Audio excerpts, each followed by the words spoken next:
Muito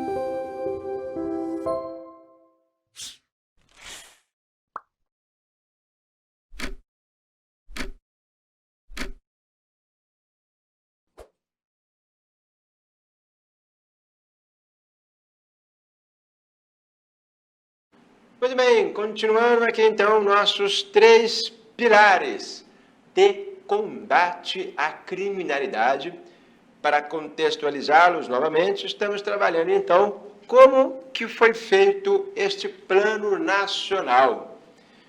Obviamente, aqueles que quiserem ler este documento extenso, enfim, com toda a explicação técnica em cima deste plano, obviamente vão chegar na conclusão parecida com o que eu estou falando aqui. Eu estou resumindo, mostrando, exemplificando de forma didática aqui para vocês a realização deste plano, como que este plano foi feito.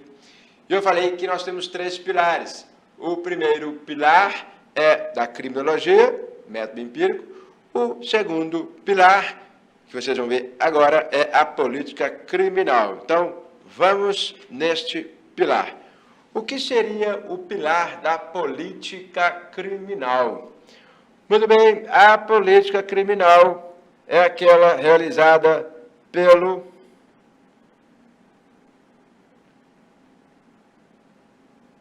Congresso Nacional / Poder Executivo. Congresso Nacional / Poder Executivo. Por quê?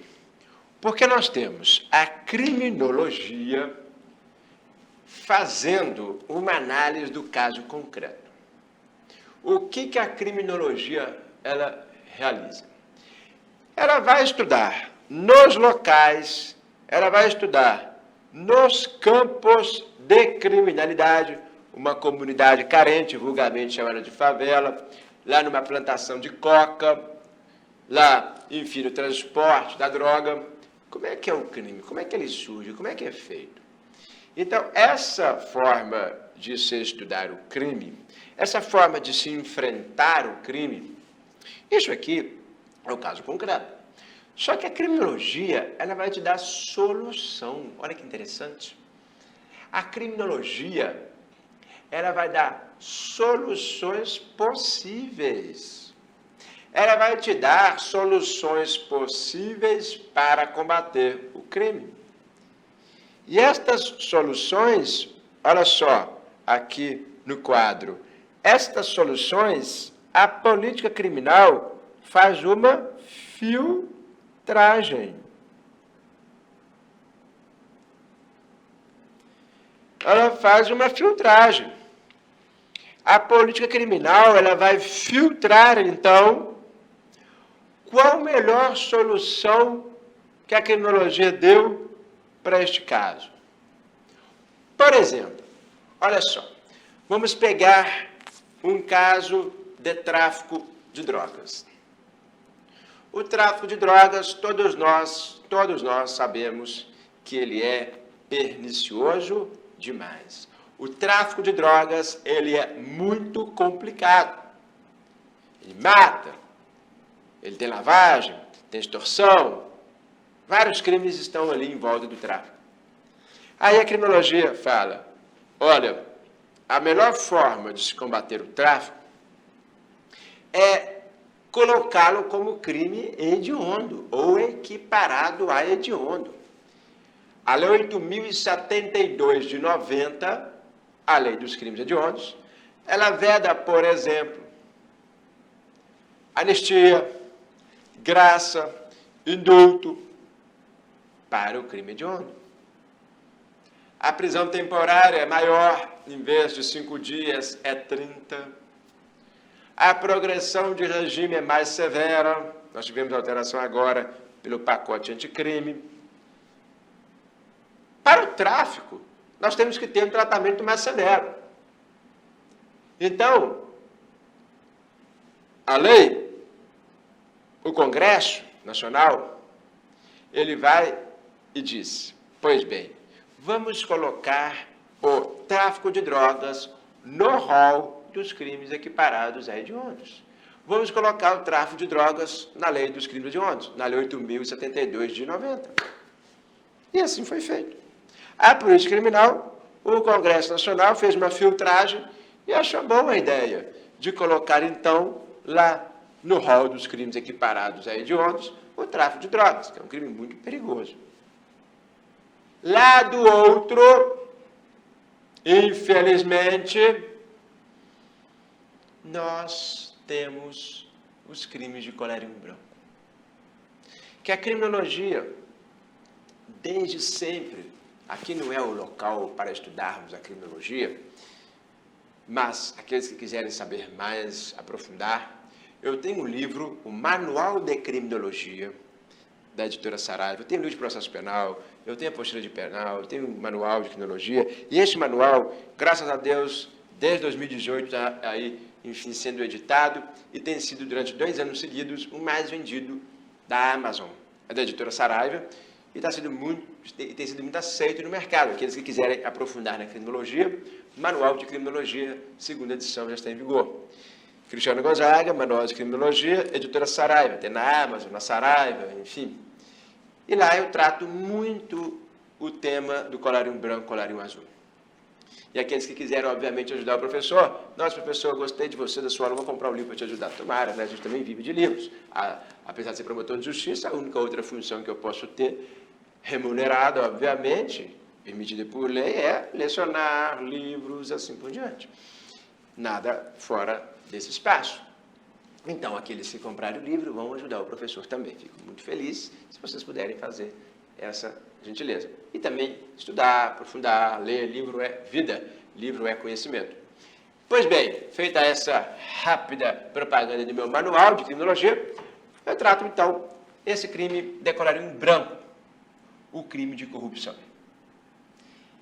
A criminologia, eu e vários outros criminólogos, doutrinadores da criminologia, falamos, tem que colocar como crime hediondo corrupção. Desvio de dinheiro público tinha que ser crime hediondo. Vários criminólogos já disseram isso. Tem que colocar na lei dos crimes hediondos o crime de corrupção. 317, corrupção passiva, 333, corrupção ativa. Tem que colocar desvio de dinheiro, peculato. Sabe quanto tempo que nós, criminólogos, pedimos para colocar isso lá? Porque a criminalidade da corrupção, do desvio de dinheiro, é, ao meu ver, pior do que alguns tipos, como homicídio. Sério, professor, matar uma pessoa, você acha isso mais tranquilo do que um crime de desvio de verba pública? Ou um crime de corrupção, a depender? Pessoal, sim, o desvio de verba pública, que para mim é o pior, ele desvia dinheiro de todos nós que pagamos impostos, tributos, e esse tributo que deveria ser destinado para uma creche, para uma escola, para um hospital, para uma merenda escolar, esse tipo, então, de tributo vai para o governante, o político, que vai comprar joias, bolsas, iates, carros, mais do que ele já tem. E então, a menina que mora na comunidade vai ficar sem estudar. E ociosa que fica, vai enveredar o tráfico. Vai morrer nas mãos do traficante, ou ela mesma vai matar.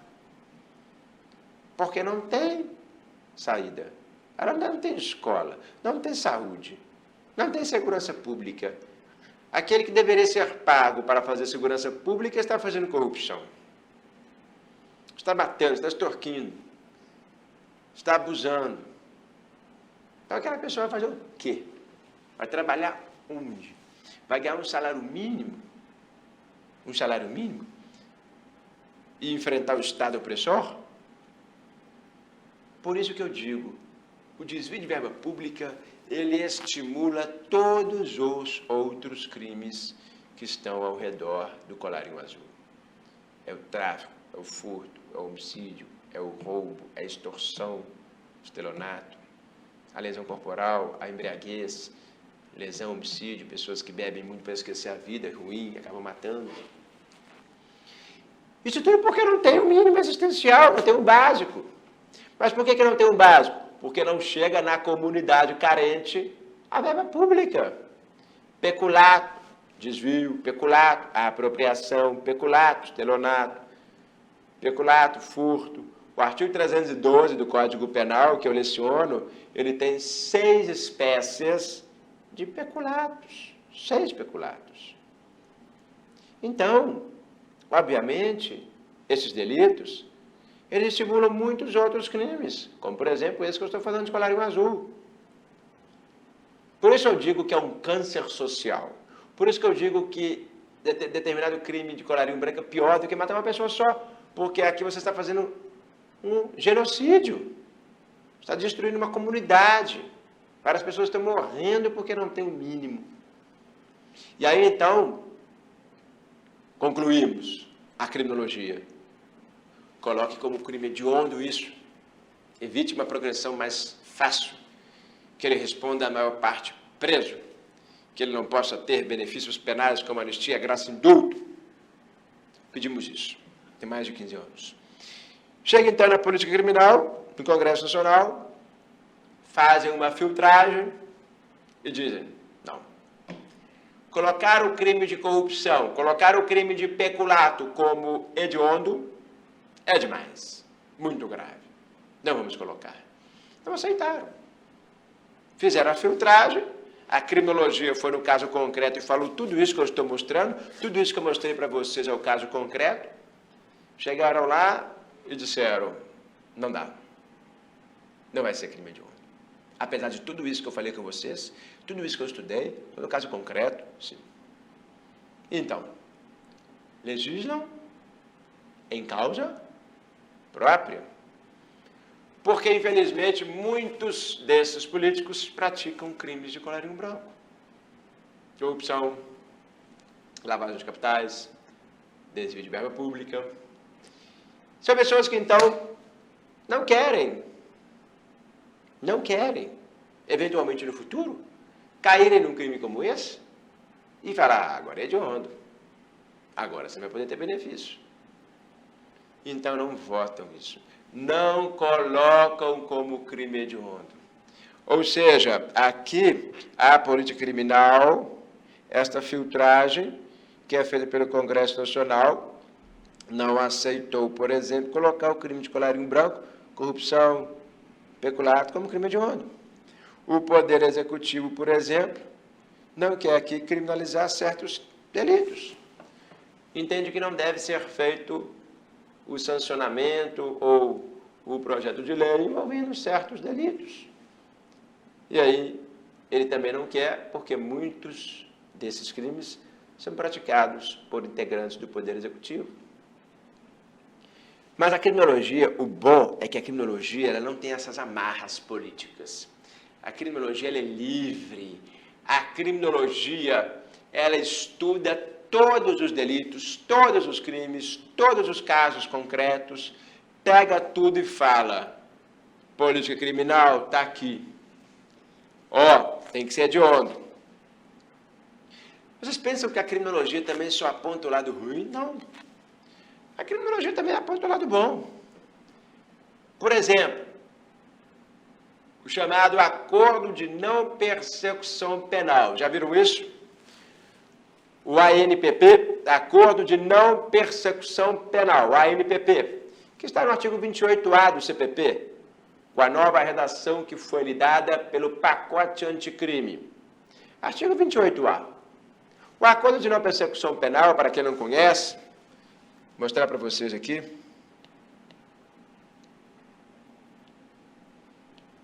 Olha que interessante.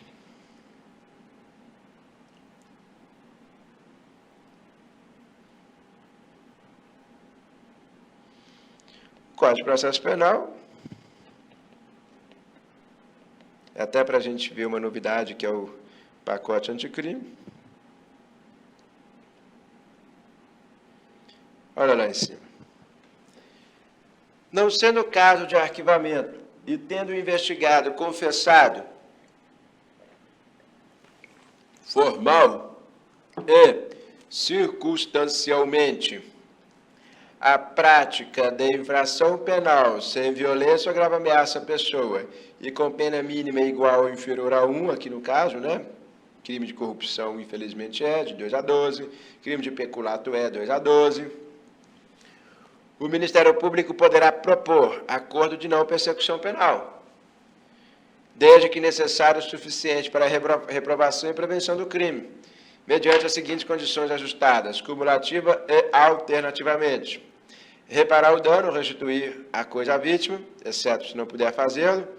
Renunciar voluntariamente a bens e direitos indicados pelo MP como instrumentos, produto ou proveito do crime. Prestar serviço à comunidade ou a entidades públicas por período superior, por período correspondente à pena. Prestar serviço à comunidade. Pagar a prestação pecuniária. Cumprir outra condição indicada pelo Ministério Público, desde que proporcional e compatível com a infração penal imputada. Então, aqui, nós temos o acordo de não persecução penal. Crimes que a pena mínima é inferior a 4 anos, crimes sem violência, sem grave ameaça à pessoa, ele tem esse benefício. Isso foi colocado em 2019, olha só, recentemente, 2019. E esse acordo de não persecução penal, que é um benefício penal para o réu, 28A do CPP, ele é um benefício pensado por quem? Olha só aqui comigo. Pela criminologia. A criminologia que disse, temos que esvaziar, temos que desinchar a máquina pública. Temos que tirar do judiciário delitos como, por exemplo, tráfico de influência, que a pena mínima é inferior a 4, exploração de prestígio, o crime de furto, que é sem violência, sem grave ameaça, o crime de estelionato, que é 1 a 5, a pena mínima é menor que 4. Infelizmente, mas é o crime de corrupção, o crime de peculato, homicídio não dá, o crime de tráfico não dá porque é 5 a mínima, o homicídio também é 6 a mínima, e tem violência, tem grave ameaça, o roubo não dá, a extorsão não dá. Mas alguns crimes que não são violentos e que a pena é menor, de 4, no final do processo, se tudo der errado para a pessoa, no final do processo, se tudo der errado para a pessoa, ela então vai ter uma substituição de pena. Aqueles que estudam direito penal sabem que se no final a pessoa for condenada com uma pena de até 4 anos, aplica-se a ela o artigo 44 do Código Penal, que é a substituição de uma pena privativa de liberdade por uma pena restritiva de direitos. É um benefício penal. Se ele for condenado ao final, pena menor que 4, ele não vai cumprir reclusão, ele não vai cumprir detenção, ele não vai cumprir pena privativa de liberdade, vai substituir a privativa de liberdade por uma restritiva de direitos. E aí ele vai prestar serviço à comunidade, vai ter prestação pecuniária, vai ter às vezes só pena de multa. A criminologia abordou tudo isso. A criminologia leu e viu tudo isso. Então, a criminologia disse, por que não criar um instrumento de não persecução penal, de não processamento da pessoa, para que ela faça o cumprimento, já desde o início, dessa prestação de serviço à comunidade, dessa prestação com pecuniário, reparação do dano. Olha que coisa interessante. E, obviamente, não vou ser considerado reincidente, porque não vou ser condenado. Por um lado, é bom para o réu, porque ele não é considerado reincidente. Ele não foi condenado. É acordo de não persecução penal. Não é reincidente, ele continua ficha limpa. Ficha limpa, mesmo que cumpra o acordo de não persecução penal. Mesmo que confesse. de forma, aqui diz, circunstanciada. Ele então diz, concordo. De outra feita, o Ministério Público tem um benefício, que é já aplicar para ele, de forma pedagógica, uma pena, entre aspas, restritiva de direitos.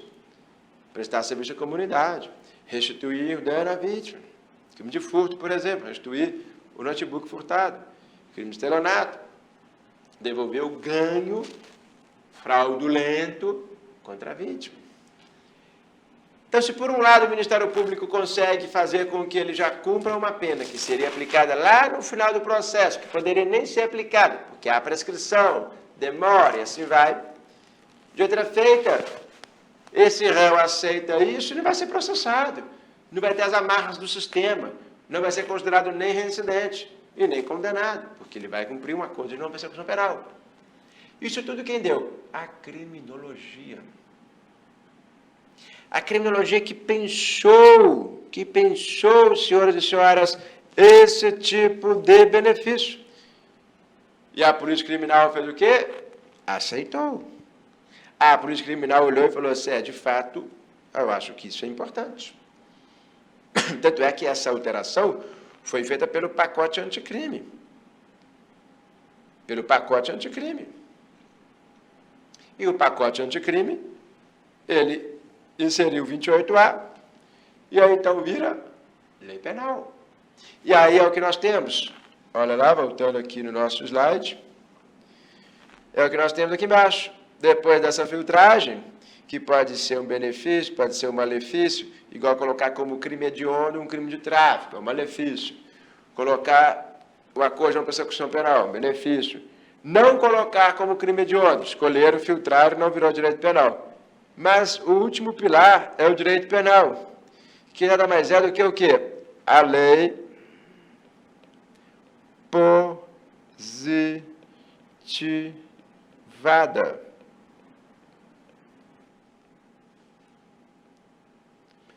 Nada mais é do que a chamada lei positivada. É a lei posta, é a lei vigente. É, por exemplo, que nós vimos aqui, colocar como crime hediondo na Lei 8.072 o tráfico de drogas. É o artigo 28A do CPP. Então, pessoal, percebam, nós estamos trabalhando aqui a Lei 8.072 de 90, que é direito penal, é lei, direito penal. O artigo 28A é direito processual penal, mas não deixa de ser direito penal, na sua essência, direito processual penal. Olhem só, então, os grandes três pilares. A criminologia, ela estuda os casos empíricos, dá soluções. A polícia criminal, ela escolhe qual é a solução que nós vamos filtrar e transformar em lei. E a lei positivada é a própria escolha feita, é a própria escolha positivada. Direito penal. Então, aqui, lei positivada. A lei que nós vamos ver de segurança pública é uma lei que foi positivada. Passou pela criminologia, passou pela política criminal e virou uma lei positivada, direito penal. A sua essência é um direito penal. Então, para que vocês possam compreender que os três pilares da segurança pública passam por essas três grandes ciências. São ciências. A criminologia é uma ciência, a política criminal é uma ciência e o direito penal também é uma ciência. Logo, três pilares que contribuíram para a feitura, para a publicação desta lei que nós vamos ver também, a Lei de Segurança Pública.